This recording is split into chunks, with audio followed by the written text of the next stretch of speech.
한동훈 전 대표가 출마해도 문제, 출마 안 해도 문제일 것 같아요. 그렇군요. 지난 전당대회 때에 비해서 당선 가능성이 많이 떨어졌어요. 당내 세력 구도도 그렇고 워낙에 당 주류하고 불화가 깊습니다. 때문에 지난번처럼 그렇게 압도적인 지지로 당선되기 쉽지 않다. 당선된다 하더라도 당을 통합하고 당을 변화시키는 그런 구심점으로서 리더십을 발휘할 수 있을까. 여전히 당내 주류 세력들, 구주류 세력들이 비토할 가능성이 높고 흔들 가능성이 높거든요. 그런데다가 내년 지방선거가 이제 1년밖에 안 남았는데 성과를 거두지 못하면 또 흔들어서 낙마할 가능성이 있어서 리스크에 비해서 먹을 게 작다. 근데 이제 출마 안 해도 문제인 게 아니 그러면 꽃길만 가냐 지도자가.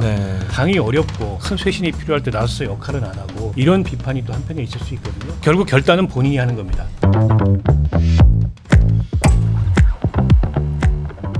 네, 국민의힘 얘기도 좀 해보겠습니다. 지금 사실 먼저 움직이시는 분들에 대한 얘기는 저희가 브리핑에서 많이 했어요. 근데 좀 궁금한 게 혹시 좀 한동훈 대표가 언제쯤 출마를 선언하느냐 혹은 출마를 안 하느냐 이런 것들이거든요. 혹시 좀 친한계에서 좀 들으신 얘기나 이런 거 없으십니까? 뭐 많은 정치 평론을 하시는 분들이나 또 정치부 기자들은 지금 이제 한동훈 대표의 출마 이 자체를 놓고 뭐 50대 50으로 지금 보는 뭐 시각들이 보는데 저 개인적으로는 출마할 거라고 보고 있습니다. 할 거라고요? 네. 할 거라고 보신다는 거죠? 네. 그렇기 때문에 그 많은 사람들 자문도 구하고 또 식사도 하면서 로키를 지금 뭐 하고 있지만은 지금 국민의힘 같은 경우는요 먼저 나서서 이제 쉽게 말하면 나대고 떠들면은 이 친구들이 그냥 놔두질 않아요. 네. 그렇기 때문에 좀 시간이 지나고 난 뒤에 일정 부분 국민 여론이 월등하게 우리 당 체제를 체질을 바꿀 수 있는 그런 마인드를 우리 당원들도 가졌다 할 시점에 네. 아마 출마에 대한 구체적인 입장이 나옵니다. 그렇기 때문에 김문수 전 후보라든지 어느 누구도 지금 현재 쉽게 출마에 대한 입장을 못 가져갑니다. 아니 그러면은 한동훈 대표가 출마하시면 우리 김성태 원내대표님 못 나오시는 겁니까? 어떻게 되는 겁니까? 뭐 고심 중이신가요? 그걸 또 어떻게 또 차? 네. 고심하고 계시는 거죠? 네. 저는 분명히 저는 이 방송에서도 누누이 이야기했지만 윤석열 전 대통령을 지어내지 않고는 합리적 보수 정당의 가치와 그런 이념 철학을 국민들에게 이해와 동의를 구하는 그런 전당대의 그림이 절대 안 납니다. 네. 그렇기 때문에 그런 측면에서 되려 그런 선수들이 경합과 경쟁이 치열하게 벌어지는 그런 판이 돼야지. 네. 또 친윤 세력들이 똘똘 뭉쳐가지고 우리는 흩어지면 죽는다. 우리가 살 길은 우리들의 입맛에 맞는 그런 당대표를 우리가 만들어야 된다. 그래야만이 내년에 영남권 중심에 우리가 추천하는 그런 기초단체장 공천이 원활하게 쉽게 이루어질 수 있고 그 기반으로 다음 총선에서 우리는 선수를 늘릴 수 있다. 이 큰 컨센서스를 이걸 깨야 되거든. 네. 그러려면은 쉽게 말하면은 좀 과거 윤석열의 좀 부역한 세력이라든지, 예? 그리고 태극기, 그리고 또 부정선거 음모론자들한테 둘러싸인 그 사람들 이 판에 끼어들면은 국민의힘은 전당대회 하나만 합니다. 네네. 어떻게 보십니까 한동훈 전 대표 행보? 실제 알려진 것처럼 고민 중인 것 같아요. 네. 이게 어떤 공학적인 판단 계산에 의해서 유불리를 따지는 차원이 아니라 진짜 고민 중인 것 같습니다. 어떤 게 좋은지 몰라서. 네. 근데 저는 이제 밖에서 관찰하는 입장에서 봤을 때 한동훈 전 대표가 출마해도 문제, 출마 안 해도 문제일 것 같아요. 그렇군요. 그러니까 출마한다고 했을 때 상당한 리스크를 본인이 감수하고 출마를 해야 됩니다. 일단 지난 전당대회 때에 비해서 당선 가능성이 많이 떨어졌어요. 그렇다고 보십니까? 네. 네. 그게 뭐냐면 이제 당내 세력 구도도 그렇고 워낙에 당 주류하고 불화가 깊습니다. 네. 거의 이제 한 당을 같이 할 수 있을까 싶을 정도로 때문에 지난번처럼 그렇게 압도적인 지지로 당선되기 쉽지 않다. 그리고 이제 대선 경선 과정에서 그게 한번 증명이 됐잖아요.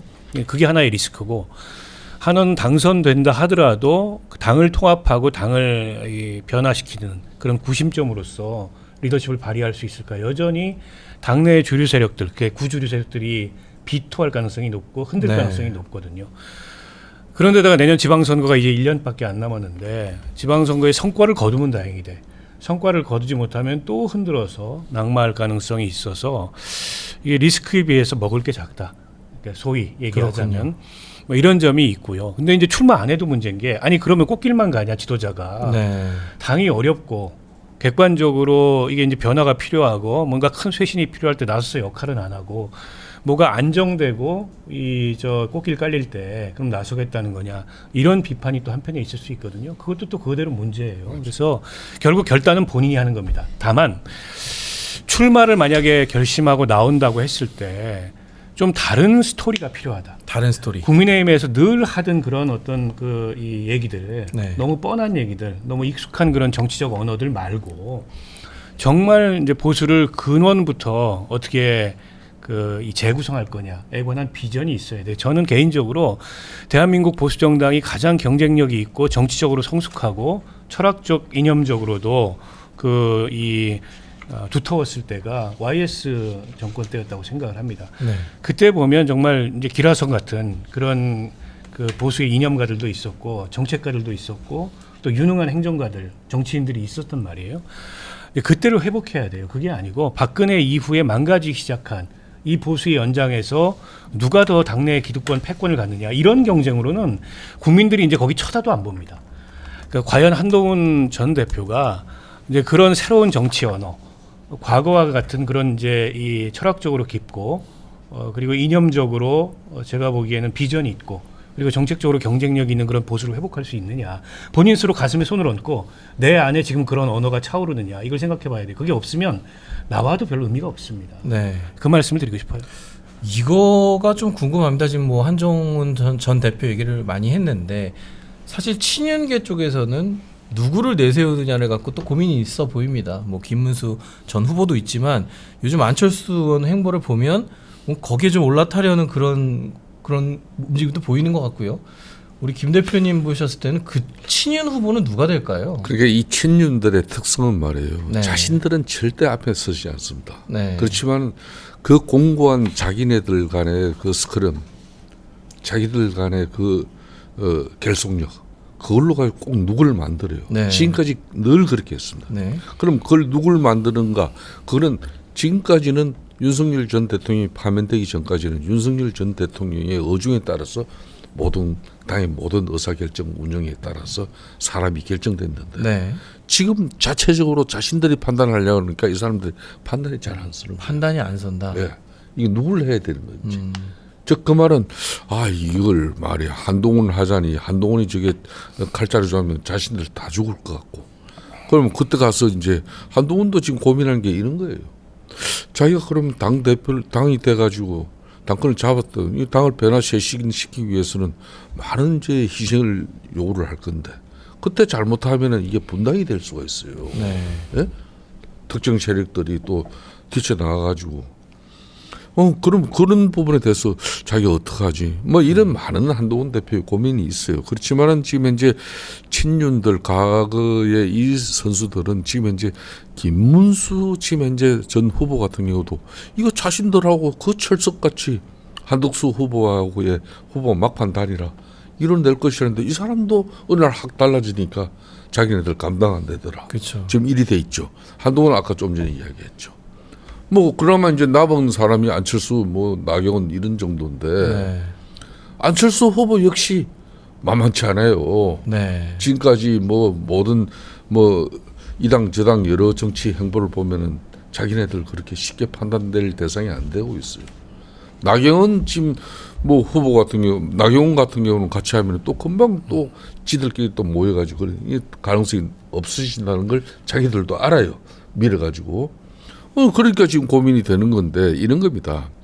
저는 이제 국민의힘 당대표 향후 당권은 진짜 서울대 법대 서울대 막 이 잘나고 똑똑한 사람들의 그런 리그 그런 그 자신들만의 그 한마당 잔치판으로 만들어주면 안 돼요. 네. 야당은 헌신과 희생입니다.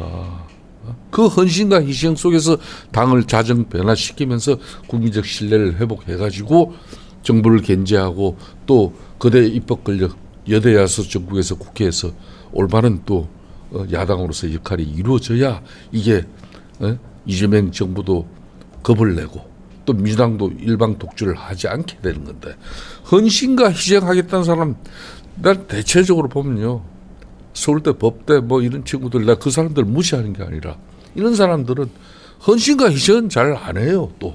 예? 지금 야당은요 네. 진흙탕 속에서 그냥 자신을 버릴 때 국민들이 이렇게 손을 끄집어내 주는 게 그게 야당입니다.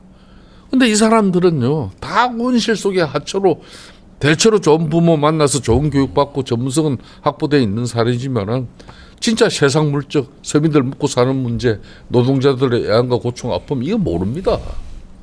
그렇군요. 알겠습니다. 뭐 국힘 전당대회 얘기 조금 자세하게 또 저희도 지켜봐야 될 것 같습니다. 네, 두 분 말씀 오늘 여기서 마무리하겠습니다. 감사합니다. 고맙습니다. 예, 감사합니다.